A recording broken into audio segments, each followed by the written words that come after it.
Salut à tous, c'est ZS Trader pour Ishimoku Academy 2.0. Allez, on continue l'analyse du Bitcoin, donc on va essayer de la faire plus régulière pour faire un suivi un peu plus près du prix. D'accord, donc on ira faire une analyse aujourd'hui sur le 45 minutes pour voir un petit peu l'évolution à suivre. Donc hier, c'était l'enjeu de savoir par rapport à la date du 21 décembre, qui était un NKB, donc une date importante à observer. Donc on s'attendait, on avait dit, si on ne fait pas de nouveau plus haut, eh bien il y avait risque potentiel d'aller rechercher cette zone en bleu. Donc c'est un petit peu ça le principe. Maintenant, on va essayer de voir un peu plus clairement ce qui se passe et ce qui s'est passé sur la journée d'hier. Donc on passera sur le 45 minutes. Donc je vais juste enlever ça et on va passer. Alors, on passe d'abord par le 4 heures. Sur le 4 heures ici, il y a vous voyez ce plat entre Tenkan et Kijun ici, sur cette zone 23 100 ici, donc cette zone-là, ce plat ici, qu'on appelle une rotation. Donc cette rotation-là actuelle, on va essayer d'observer comment elle s'est construite, puisque le but, encore une fois, d'Ishimoku, en tout cas de la théorie d'Osoda, c'est de comprendre le mouvement. Donc ici, ce qui s'est généré là par rapport à ce plat de Tenkan et de Kijun, eh bien, on doit voir sur le 45 minutes cette rotation. Donc, on y va. Alors, on passe sur le 45 minutes. Donc, le 45 minutes, ce qu'on avait montré hier, c'était ça. Donc, ce qu'on avait parlé, on avait... Je vais changer de couleur. Voilà. Donc, on avait cette onde ici en cours et on savait que ça générait, donc c'est ce qu'on avait dit, pas de cassure. Si vous prenez la cassure c'était un range qu'on avait matérialisé, cette cassure là, ne prenez pas sur cette cassure, attendez le pullback. Donc le pullback a bien eu lieu.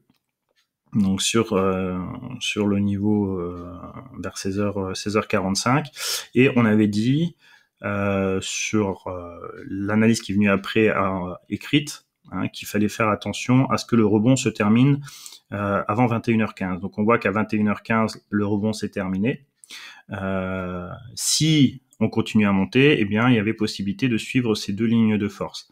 Donc ces deux lignes de force qui sont dues à la fluctuation de l'onde en cours. Donc on est dans sa troisième vague, et on voit qu'en fait on aurait pu estimer au départ, avant le rebond, qu'on suivait cette ligne, et puis on a eu un repli, on est revenu chercher cette ligne de force, on l'a suivi et ensuite on l'a cassé. Donc on n'a jamais réussi à aller au-delà du prix les 23 300, et je vous fais, donc ce plat ici de SSB représente la rotation entre Tenkan et Kijun. D'accord, donc on va après analyser ça. Donc je vous dis simplement d'abord comment ça s'est passé. On a actuellement encore une OV1 baissière en cours et qui suit, donc c'est les deux lignes de force vert que vous voyez ici. Donc ça, c'est ce qu'on a pu faire comme analyse après 16 heures.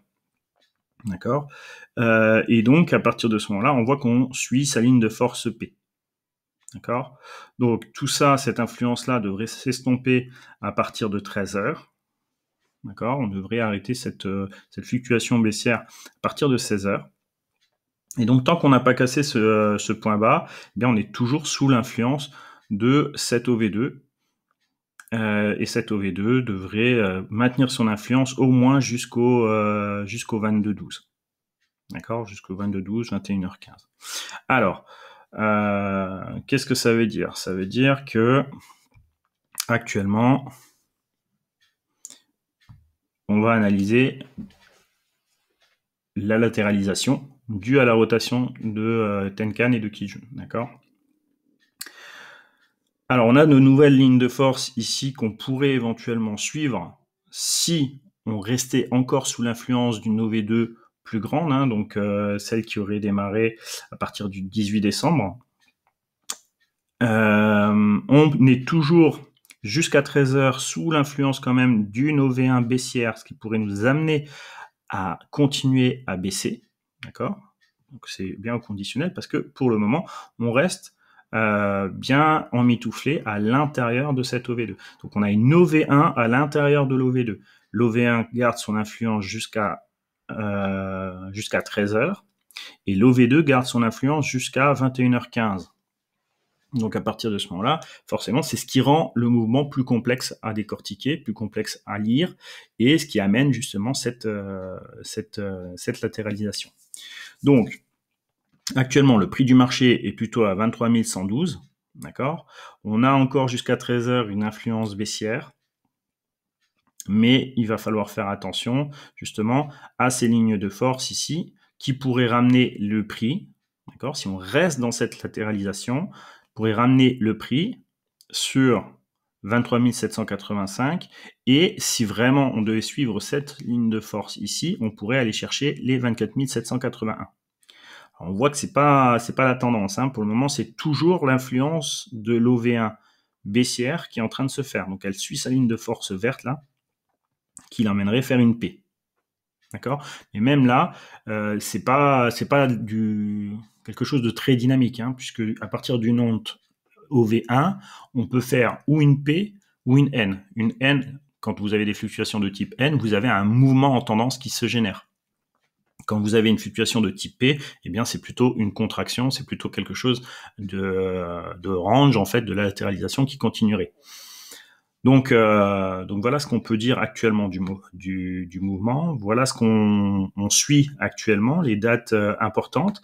Par contre, si maintenant on venait à casser ce mouvement, d'accord, on pourrait faire des plus bas jusqu'au 23h12, 1h45 du matin. D'accord, jusqu'à 23h, on pourrait faire un plus bas. Ce serait pas gênant pour racheter ce plus bas pour pouvoir repartir à la hausse, hein. On n'oublie pas, l'objectif de base, c'est de savoir si on peut aller chercher la correction sur la Kijun Daily, l'encadré qui était bleu, d'accord, qui est, je vais remontrer en journalier. Donc notre objectif,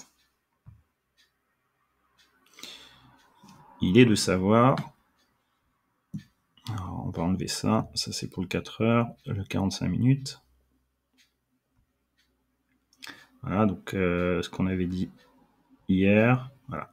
L'objectif, c'est de savoir si on peut revenir sur cette zone-là, ou bien est-ce qu'on va, on a aussi la Tenkan potentielle, mais on peut aller chercher sans problème, en théorie, hein, encore une fois, cette zone de prix. Ça, c'est vraiment, pour nous, la zone de prix d'achat vraiment intéressante du Bitcoin dans ce mouvement correctif.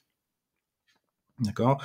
Pour le moment, c'est pas encore gagné. Par contre, jusqu'au 23h, le 23 décembre, 1h45, eh bien, on peut aller chercher encore des plus bas sans nous poser la question. C'est presque un rachat automatique si on arrive sur ces zones-là. Alors, automatique, il n'y a jamais rien d'automatique. Il faudra toujours analyser le mouvement et toutes ces nuances dans le mouvement. Ça, c'est super important lorsqu'on fait des analyses Ishimoku. Si on retourne sur le 45 minutes. Donc voilà, je remets le plan une dernière fois de ce qu'on va suivre aujourd'hui et l'évolution de ce plan.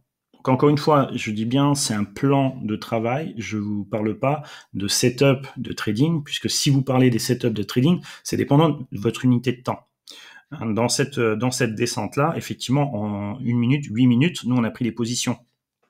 On en a travaillé avec les étudiants dessus, mais c'est pas le sujet de ces vidéos-là. Hein. C'est pas le but. Le but ici, c'est d'essayer de comprendre comment un mouvement fonctionne, comment un mouvement s'organise, comment il s'étudie avec les théories de Soda. Allez, on va pas faire une vidéo trop longue. Je vous dis à la prochaine. Salut!